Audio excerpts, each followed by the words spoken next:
We talk a lot about using online reviews when making travel choices, but you might have heard that reviews can't always be trusted. I want to give you some rules of thumb about online reviews as you do your trip research.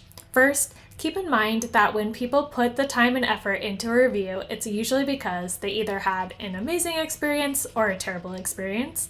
Otherwise, there's just not as much motivation to take time to write something. And I think travelers can sometimes be even more generous than most.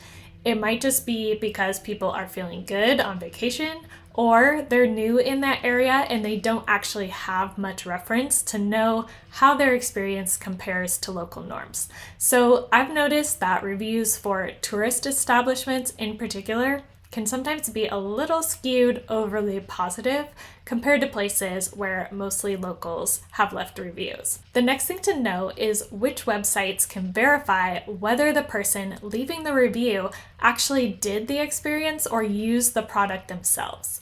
You might have heard that companies can buy positive reviews. Platforms like Google Maps, TripAdvisor, and Amazon are open for anyone to leave a review.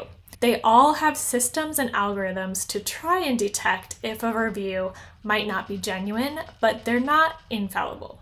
On the other hand, platforms like Airbnb and Booking.com only allow reviews from actual customers who use their websites to book and already completed their stay. For this reason, reviews on Airbnb and many other booking sites are generally pretty reliable.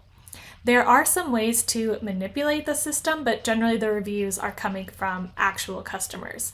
And in my opinion, Airbnb has the best review system where both the guest and the host are incentivized to review each other. So with all that in mind, each platform or website has its own nuances. So I like to determine a minimum review score to look for with each of the sites that I use. I also pay attention to the number of reviews. For example, if one business has 3 5-star reviews, it doesn't give me quite as much confidence as a business that has 100 5-star reviews. All right, I hope these rules of thumb are helpful to your trip research and travel experiences. If you're a supporting member, be sure to send more questions our way for future quick tip videos. Happy travels.